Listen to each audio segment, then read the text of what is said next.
الحمد لله نحمده ونستعينه ونستغفره ونؤمن به ونتوكل عليه ونعوذ بالله من شرور أنفسنا ومن سيئات أعمالنا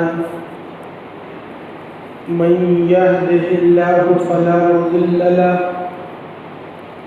ومن يضلله فلا هادي له ونشهد أن لا إله إلا الله وحده لا شريك له ونشهد أن سيدنا ومولانا محمدا عبده ورسوله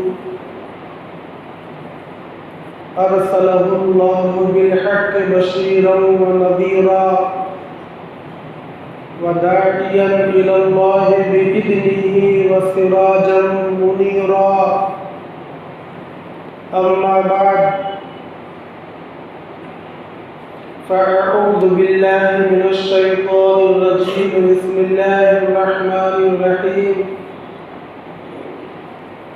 قد أفلح من تزكى وذكر اسم ربه فصلى وقال النبي صلى الله عليه وسلم إن أول ما يحاسب به العبد يوم القيامة الصلاة أو قال من صلاته أو كما قال النبي صلى الله عليه وسلم. معزز سامعین، قابل احترام بزرگوں اور نوجوان ساتھیوں،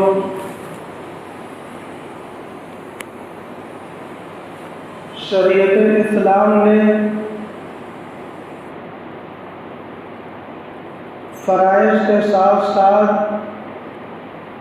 سنت اور نوافل کو بھی مقرر فرمایا ہے، اور اس کی وجہ بھی شریعت نے بتلائی. یہ اس لیے ہے کہ اگر کسی کے فرائض میں فرض کی ادائیگی میں کمی اور کوتاہی رہ جائے گی تو آخرت میں سنتوں اور نفلوں کے ذریعے سے اس کمی کی بھرپائی کی جائے گی. کمی چھوڑی نہیں جائے گی، کمی کی بھرپائی کی جائے گی. چنانچہ میں ایک روایت کا مفہوم آپ حضرات کو سنانا چاہتا ہوں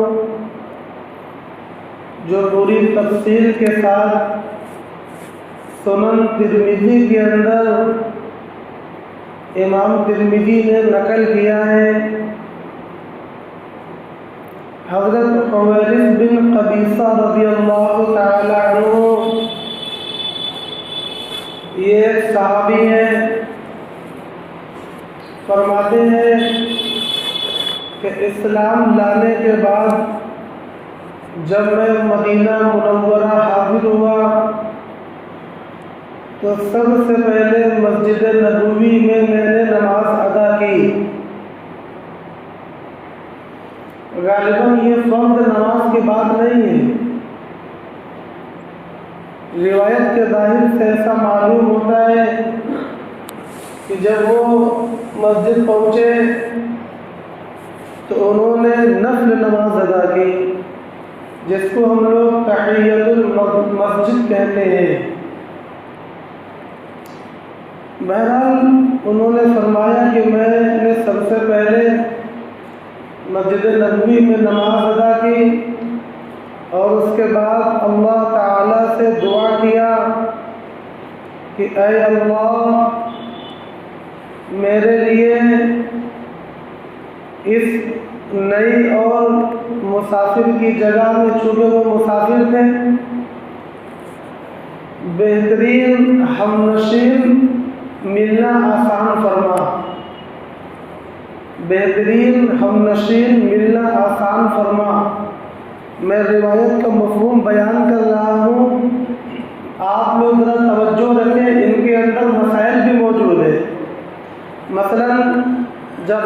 کسی بھی نئی مسجد میں جائے تو مسجد کا حق بنتا ہے کہ اس میں نماز ادا کی جائے۔ اگر نماز کا وقت ہے تو سنتیں پڑھی جائیں، فرض پڑھے جائیں، اور اگر نماز کا وقت نہیں ہے تو کم از کم 2 رکعت تحیۃ المسجد وہاں پر پڑھ لیا جائے، بشرطے کہ مکروہ وقت نہ ہو۔ مکروہ وقت کیا ہے؟ مکروہ وقت 2 طرح کا ہے۔ ایک وہ مکروہ وقت ہے جس میں فرض بھی نہیں پڑھ سکتے اور نفل بھی نہیں پڑھ سکتے، مثلا بالکل سورج نکلنے کا وقت، بالکل سورج ڈوبنے کا وقت، بالکل سورج دن میں سر کے اوپر کھڑے ہونے کے وقت، جس کو نصف النہار کہتے ہیں یا استواء الشمس کہتے ہیں، یا جس کو زوال کا وقت کہتے ہیں۔ زوال کا حقیقی معنی تو یہ ہے کہ بھئی سورج زوال ہو چکا، اب نماز کا وقت شروع ہو گیا، مگر عوام میں جو ذہن کے اندر معنی ہے کہ بالکل سورج جب کھڑے ہو اس کو زوال سمجھتے ہیں۔ چلو وہی سمجھیں، ان 3 وقت کے اندر ہر نماز کا پڑھنا مکروہ ہے، مگر یہ 3 ہی نہیں ہیں، 2 اور ہیں جن کے اندر نفلیں پڑھنا مکروہ ہے۔ ان میں سے ایک ہے صبح صادق طلوع ہونے کے بعد۔ صبح صادق کب طلوع ہوتی ہے؟ جب سحری کا وقت ختم ہوتا ہے، یعنی صبح صادق طلوع ہوتے ہی سحری کا وقت ختم ہوتا ہے۔ تو اب توجہ سے سنیں، صبح صادق طلوع ہونے کے بعد سورج نکلنے تک فجر کی سنت کے علاوہ کوئی اور نفل نماز پڑھنا یہ مکروہ ہے، ممنوع ہے۔ صرف اس وقت میں فجر کی سنت 2 رکعت پڑھ سکتے ہیں، اس کے علاوہ نہ آپ صلاۃ التسبیح پڑھ سکتے ہیں، نہ صلاۃ التوبہ پڑھ سکتے ہیں، نہ کوئی اور سفر پر نکلنا ہے تو صلاۃ السفر بھی نہیں پڑھ سکتے، اس میں کوئی اور نفل نماز پڑھنا یہ مکروہ ہے۔ اسی طریقے سے عصر کی نماز فرض پڑھ لینے کے بعد سورج ڈوبنے تک کوئی نفل نماز پڑھنا یہ مکروہ اور ممنوع ہے۔ اس میں لوگوں کو ایک کنفیوژن ہو جاتی ہے، اگر الفاظ پر توجہ دے تو انشاءاللہ التباس اور اشتباہ نہیں ہوگا۔ وہ کیا ہے کہ میں نے کہا نفل نماز پڑھنا مکروہ ہے، لیکن اگر کوئی نماز فرض ہے یا کوئی نماز واجب ہے، اس کو عصر کی فرض پڑھنے کے بعد پڑھنا چاہتا ہے تو وہ مکروہ نہیں ہے، نفل مکروہ ہے۔ تو اب کسی مسجد میں گئے اور یہ مکروہ وقت نہیں ہے تو پھر اس مسجد کے اندر نماز پڑھنا چاہیے، یہ مسجد کا حق ہے اور حق کو ادا کرنا چاہیے۔ دوسری بات، اس حدیث شریف میں ضمن ایک اور آئی کہ جب آدمی کسی نئی جگہ پر جائے تو اللہ تبارک و تعالی سے خیر جلیس طلب کرے، بہترین ہمنشین، بہترین ساتھی نئی جگہ پر وہ اللہ سے مانگے، کیونکہ جب ساتھی بہترین ملے گا تو کام بھی آسان ہوگا اور خیر و برکت بھی ہوگی، اور کوئی نئی جگہ جانے پر اگر ہم نشین غلط مل گیا تو سب کچھ تباہ و برباد ہوگا۔ یہ بھی مسنون ہے کہ نئی جگہ پر جائیں تو اللہ سے بہترین ہم نشین کو مانگے، جیسا کہ حویرث ابن قبیصہ رضی اللہ تعالیٰ عنہ اللہ سے مانگ رہے ہیں، اے اللہ میرے لیے بہترین ہم نشین کا ملنا آسان فرما۔ جب وہ نماز سے فارغ ہوئے تو مسجد میں وہ ٹہل کر دیکھنے لگے کہ کیا ہو رہا ہے، چھوٹی چھوٹی جماعتوں میں صحابہ کرام رضی اللہ عنہم اجمعین اپنے اپنے کاموں میں مشغول تھے۔ کیا کام تھا؟ ایک طرف کوئی صحابی دوسرے چند صحابہ کو قرآن سکھا رہے ہیں، قرآن کو درست کروا رہے ہیں۔ کہیں پر دوسری جماعت ہے، نبی پاک صلی اللہ علیہ وسلم کے احکام کو بتلا اور سکھلا رہے ہیں۔ کہیں پر تیسری جماعت ہے، نبی پاک صلی اللہ علیہ وسلم کے ارشادات یعنی احادیث مبارکہ کو یاد کرا رہے ہیں۔ حضرت حویرث رضی اللہ تعالیٰ عنہ گھومے، انہوں نے ماحول کو دیکھا، پھر ان کا دل ایک جماعت کی طرف مائل ہوا۔ ان کے دل نے ترجیح دی کہ ان لوگوں کے ساتھ میں جا کر بیٹھوں، چنانچہ وہ وہاں جا کر بیٹھ گئے۔ معلوم یہ ہوا کہ حضرت ابو ہریرہ رضی اللہ تعالیٰ عنہ چند دیگر صحابہ کو حدیث شریف یاد کرا رہے ہیں۔ جب حضرت ابو ہریرہ رضی اللہ تعالیٰ عنہ ذرا فارغ ہوئے تو حضرت حویرث ابن قبیصہ رضی اللہ تعالیٰ عنہ نے حضرت ابو ہریرہ رضی اللہ تعالیٰ عنہ سے گفتگو شروع کی اور کہنے لگے، میں مدینے میں نیا نیا آیا ہوں، سب سے پہلے میں نے نماز پڑھی، اس کے بعد اللہ سے یہ دعا مانگی، اللہ نے میرے دل کو اس مجلس کی طرف مائل کیا، چنانچہ میں یہاں آ کر بیٹھا۔ اب میں آپ سے یہ کہنا چاہتا ہوں کہ آپ نے اللہ کے نبی صلی اللہ علیہ وسلم سے براہ راست جو حدیث شریف سنی ہے ان میں سے کوئی ایک مجھے سنا دیں تاکہ میں اس پر عمل کر کے کامیابی حاصل کر سکوں۔ چنانچہ حضرت ابو ہریرہ رضی اللہ تعالیٰ عنہ نے ان کو ایک حدیث شریف سنائی۔ کیا فرمایا کہ میں نے بذات خود جناب آقا محمد رسول اللہ صلی اللہ علیہ وسلم کو یہ فرماتے ہوئے سنا ہے کہ قیامت کے دن بندوں سے سب سے پہلے جس چیز کا حساب ہوگا وہ نماز ہے۔ اول ما يحاسب به العبد يوم القیامہ صلاته، اس کی نماز کے بارے میں سب سے پہلے قیامت کے دن سوال کیا جائے گا۔ آگے فرمایا، اللہ کے نبی کا ارشاد نقل کرتے ہوئے فرمایا، فَإِن صَلُحَتْ، اگر اس کی نماز صالح رہی، صالح کا ترجمہ کیا ہے یہ سمجھنا بھی ضروری ہے، یعنی اگر اس کی نماز کامل رہی۔ ابھی بھی مفہوم سمجھ میں نہیں آیا۔ صلوحت کا معنی اس کی نماز بالکل صحیح رہی، یعنی صحت، اس کی نماز صحیح رہی۔ نماز صحیح کیسے ہوتی ہے؟ نماز کے صحیح ہونے کا دار و مدار کیا ہے؟ نماز کے صحیح ہونے کا دار و مدار فرائض اور واجبات ہیں، شرائط، فرائض اور واجبات ہیں۔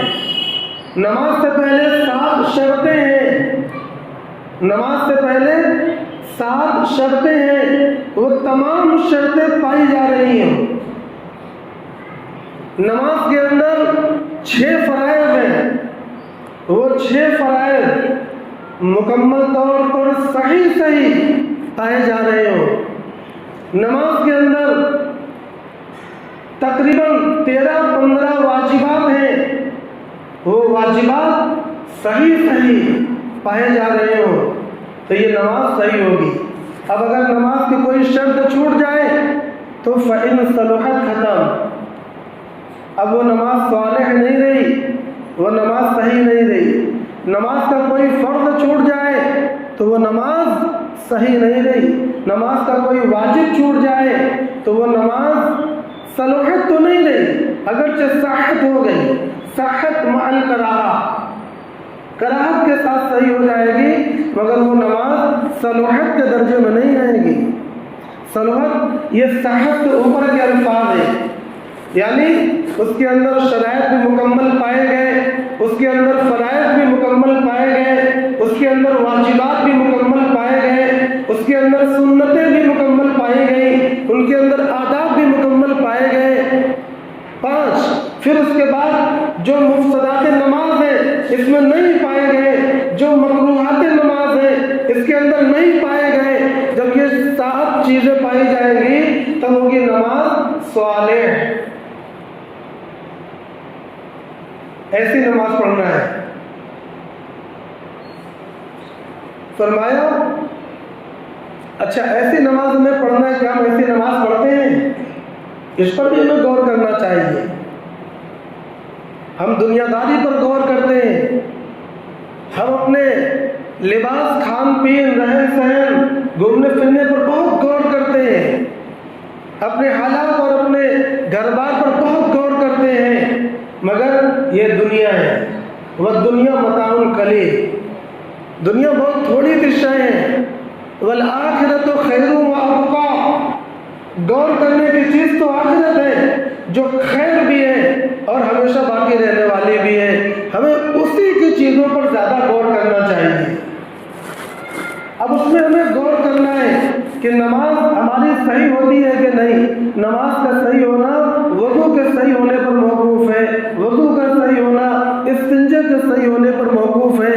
لہذا ہمارا استنجا صحیح ہو، اس کا ہمیں ڈھنگ آتا ہو، ہمارا وضو صحیح ہو، اس کا ہمیں طریقہ مکمل معلوم ہو.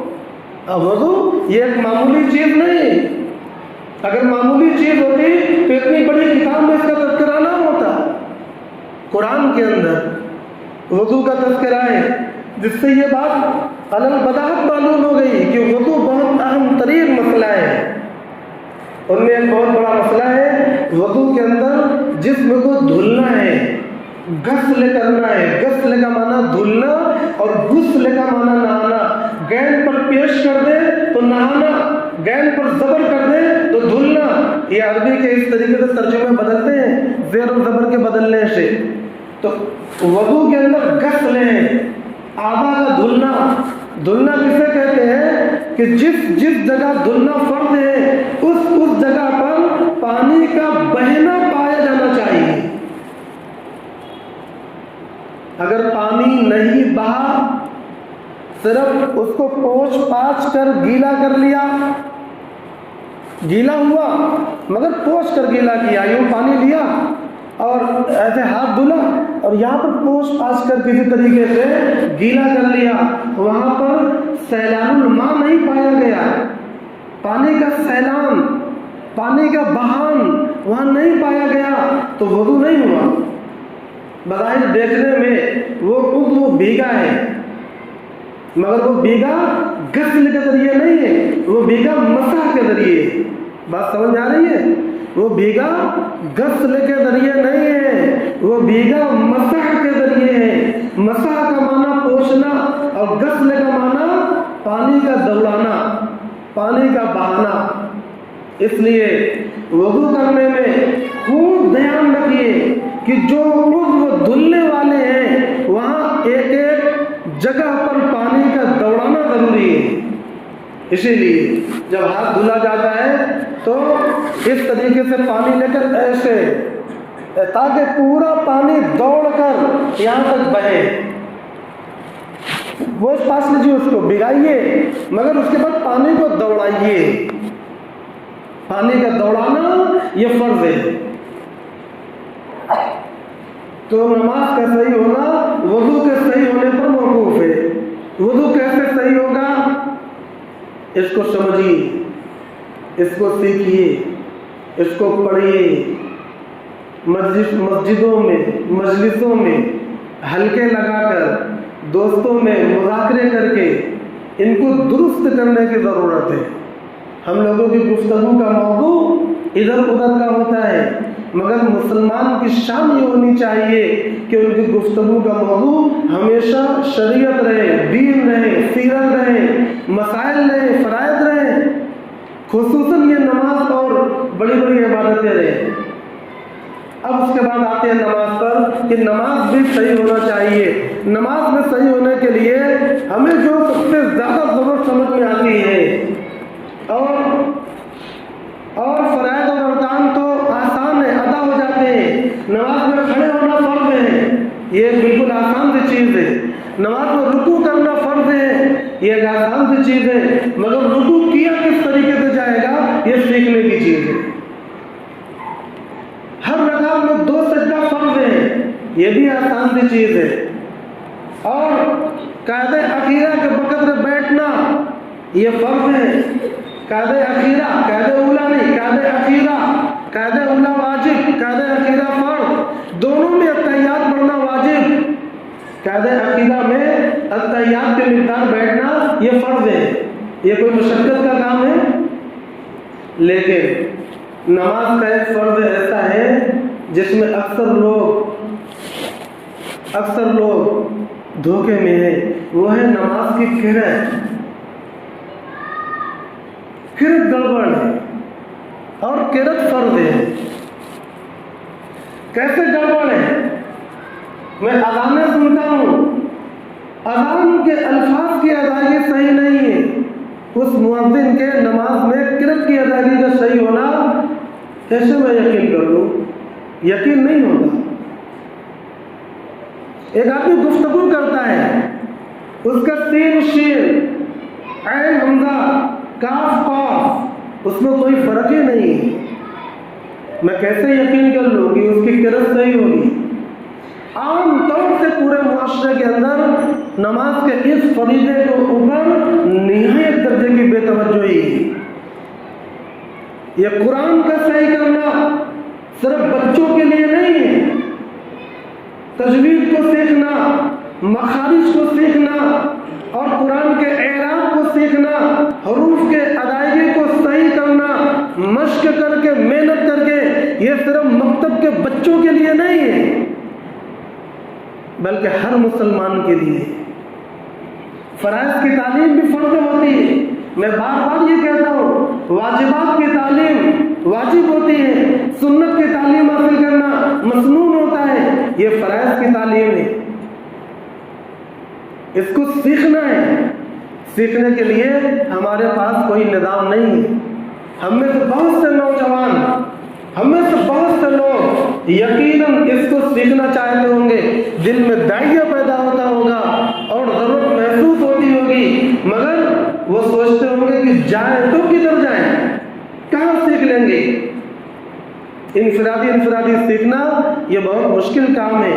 اس کے لیے منظم مکاتب کے نظام کو بنایا گیا ہے ہمارے بڑے علماء کرام کی جانب سے، جس میں محتمم دارالعلوم دیوبند مفتی ابوالقاسم نعمانی دامت برکاتہ میں، مفتی سلمان منصور پوری دامت برکاتہ میں، مفتی عفان منصور پوری دامت برکاتہ میں، مولانا محمود مدنی دامت برکاتہ میں، اور بھی دارالعلوم کے پورے اساتذہ کو اس میں رائے شامل ہے، لہذا سب لوگ اس میں شامل ہیں۔ بنگلور کی طرف سے وفاق المکاتب، بامبے کی طرف سے دنیاز فائنٹیش، اور اس طریقے سے دوسرے ادارے قرآن کے صحیح کرانے کے لیے پورے ملک میں نہیں بلکہ مختلف ممالک کے اندر محنت کر رہے ہیں۔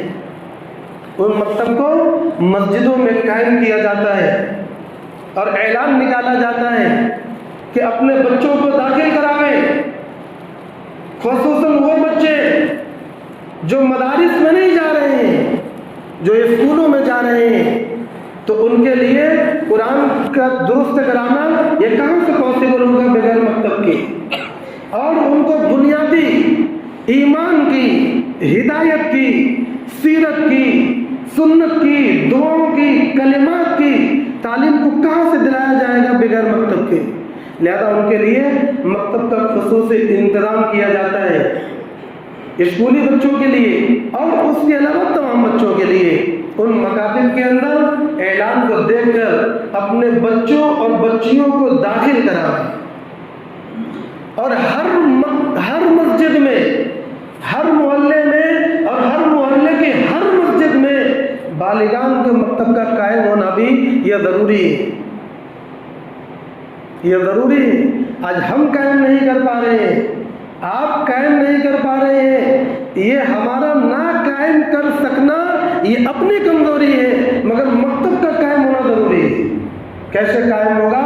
ہم سب کو سر جوڑ کر اس پر بیٹھ کر محنت اور کوشش کرنے کی ضرورت ہے۔ اور مسلمانوں کے پیسے خصوصاً 3 جگہ پر خرچ ہوتے ہیں۔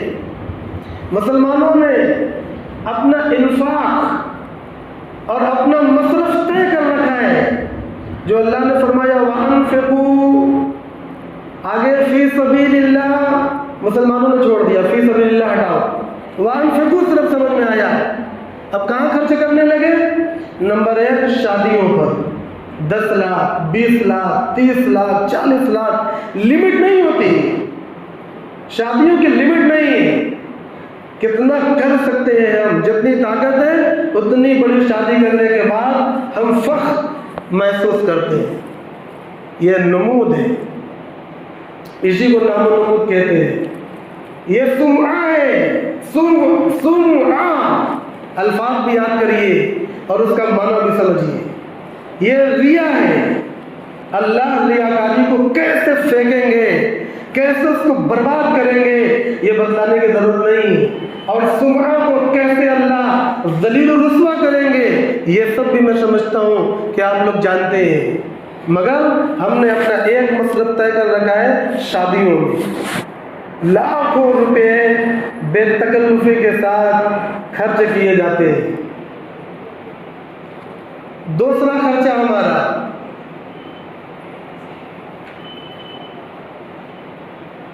زمینوں اور مکانات پر، زمین اور مکانات، یہاں پر ہمارے بے شمار خرچے ہیں، کتنی زمینیں خرید لیں اور مکان کو کیسا ڈیکوریٹ کر لیں، اس پر ہمارے بے شمار خرچے ہیں۔ اور تیسرے خرچے، ایک تو شادی ہو گئی، دوسرے مکانات ہو گئے، تیسرا میں نے کچھ اور سوچا تھا، میرے ذہن سے بات نکل گئی، شاید یہ کھانے پہننے کے اوپر ہوگا، مگر کچھ اچھا تو سوچا تھا، 3 جگہ یہ مسلمانوں کے پیسے خرچ ہوتے ہیں۔ چوتھی جگہ پر وہ جیسے پان میں چونا لگایا جاتا ہے کہ کہیں زبان نہ کٹ جائے، اسی طریقے سے اللہ کے راستے میں چونے کی طرح لگاتا ہے، چونے کی طرح، کٹھا تو ڈھیر لگتا ہے، وہ جو چونا ہے اس کو صرف سٹایا جاتا ہے کہ کہیں زیادہ نہ لگ جائے، زبان کٹ جائے گی۔ تو اسی طریقے سے اللہ کے راستے میں جب خرچ کرنے کی بات آتی ہے تو چونے کی طرح سٹا دیتا ہے، وہ یہ سمجھتا ہے کہ چونا بھی تو کام کرتا ہے، لالی تو آئے گی، اور واقعتاً لالی آتی ہے، کیونکہ لالی کا پیدا کرنا یا اللہ کا کام ہے یا بندوں کا کام نہیں ہے، تو اللہ لالی پیدا کر دیتے ہیں مگر ہم چونا لگاتے ہیں، یہ ہماری شان کے خلاف ہے۔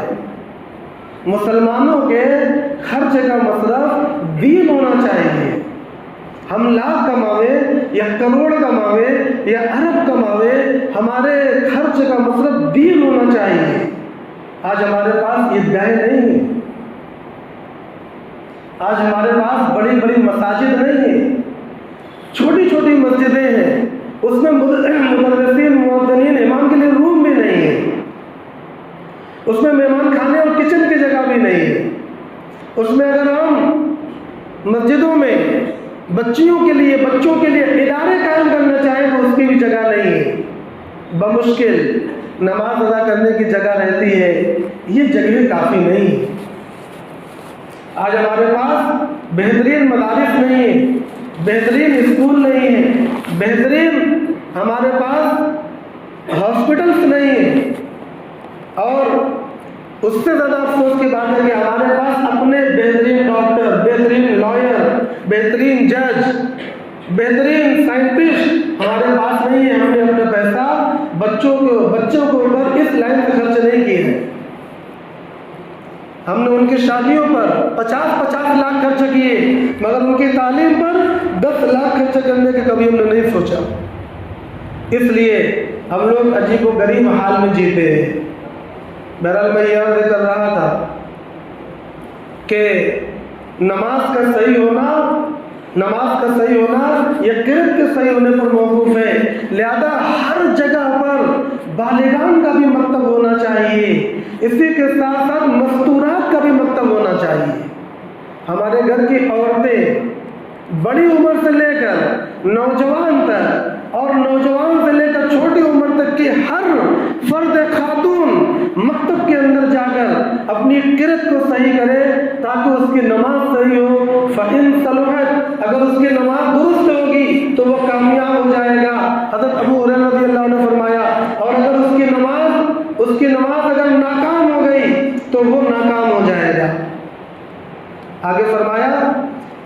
کہ اللہ تبارک و تعالیٰ فرشتوں سے فرمائیں گے کہ دیکھو میرے بندے کے پاس کچھ نفل بھی ہے کیا؟ تو فرشتوں اس کے نامہ اعمال کو کھنگالیں گے۔ اگر نفلیں اور سنتیں موجود ہوں گی تو فرائض کی کمی اور کوتاہی کو پورا کیا جائے گا۔ اگر وہ موجود ہوں گی تو فرائض کی کمی اور کوتاہی کو پورا کیا جائے گا۔ یہ فرائض کی جو کمی ہے، کمی سے مراد کیا ہے؟ کمی دو طرح کی ہو سکتی ہے، ایک تو مقدار کی کمی اور ایک نماز کی کیفیت کی کمی۔ مقدار کی کمی یہ ہے کہ ہماری فرائض چھوٹی تھی، ہم ادا نہیں کر سکے، قضا نہیں کر سکے اور موت ہو گئی، یہ ہے مقدار کی کمی۔ اور ایک ہے کہ نماز تو ہم نے پوری عمر پڑھی، قضائے عمری بھی ہم نے کر لی، لیکن کیفیت میں کمی رہ گئی، جیسے نماز پڑھنا چاہیے تھا ویسے نماز نہیں پڑھ سکے، یہ ہوگی کیفیت کی کمی۔ تو کون سی کمی نوافل اور سنتوں کے ذریعے آخرت میں پوری کی جائے گی؟ اس میں بڑے بڑے علماء نے اللہ کے فضل و کرم سے اختلاف کر دیا۔ میں کہتا ہوں اللہ کے فضل و کرم سے اختلاف کر دیا۔ اگر وہ اختلاف نہ کرتے تو ہمارے لیے مسئلہ اور بھی مشکل ہوتا۔ چنانچہ ابن العربی اندلسی رحمۃ اللہ علیہ فرماتے ہیں کہ اگر فرائض کی مقدار میں بھی کمی ہوگی تو اللہ سنتوں اور نفلوں کے ذریعے اس مقدار کو پورا فرمائیں گے، مگر اکثر علماء یہ کہتے ہیں، جن میں بڑے عالم میں امام بیہقی رحمۃ اللہ علیہ فرمایا نہیں، فرائض کی مقدار نفلوں اور سنتوں کے ذریعے کبھی پوری نہیں ہو سکتی۔ یعنی اگر 2 رکعت فرض نماز چھوٹی ہے تو ہزاروں رکعت سنتیں اور ہزاروں رکعت نفلیں پڑھ کر بھی اس 2 رکعت فرض کو پورا نہیں کیا جا سکتا۔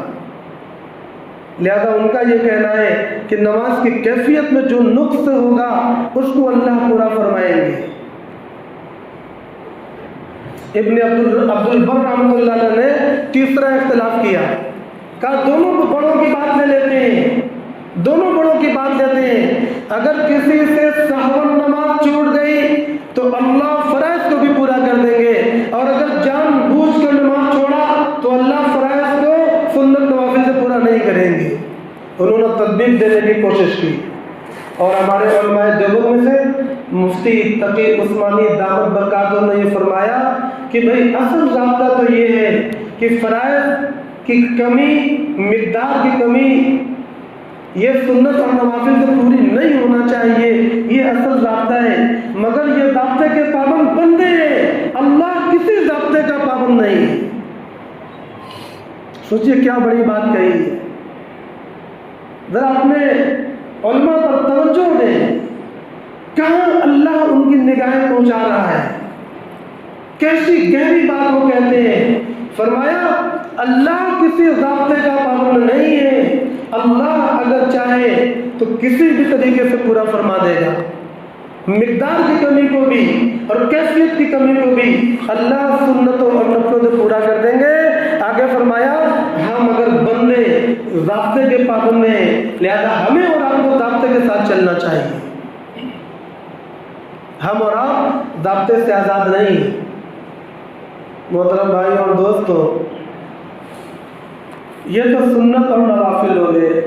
میں نے پچھلے ہفتے اشراق اور چاشت کی نماز کے بارے میں بیان کیا تھا۔ اشراق بھی آپ جانتے ہیں، چاشت کی نماز بھی آپ جانتے ہیں۔ اب جانیے اوابین، مغرب سے لے کر عشاء تک عبادت کا وقت ہے۔ صحابہ کرام کی نظر میں یہ بہت اہم ترین وقت ہوا کرتا تھا۔ اللہ کے نبی اکثر، یعنی کہ ہمیشہ مغرب سے عشاء تک نوافل میں مشغول رہتے۔ اکثر صحابہ کرام مغرب سے عشاء تک نوافل میں مشغول رہتے، یہ صحابہ کرام کا معمول تھا۔ مغرب سے عشاء تک کے درمیان کی جو نماز ہے اس کو اوابین کہتے ہیں۔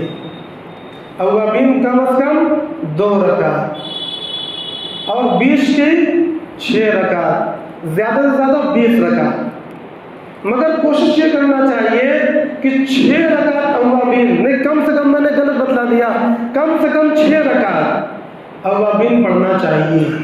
اس میں ایک بات یہ آتی ہے کہ جو 2 رکعت سنت مغرب کے بعد پڑھی وہ بھی 6 رکعت میں گنی جائے گی یا نہیں؟ تو احتیاط کا تقاضا یہ ہے کہ اس کو الگ کریے، 6 رکعت اس کو چھوڑ کر، کبھی وقت کم ہے تو اس کو شامل بھی کر سکتے ہیں، مگر کوشش یہ کرے کہ 2 رکعت سنت اس کے بعد 6 رکعت اوابین، جو 6 رکعت اوابین پڑھے گا اللہ تبارک و تعالیٰ اسے غافلین میں سے نکال کر قانتین میں شامل فرما دیں گے اور جنت میں اللہ اس کا گھر بنا دیں گے۔ وآخر دعوانا الحمدللہ رب العالمین۔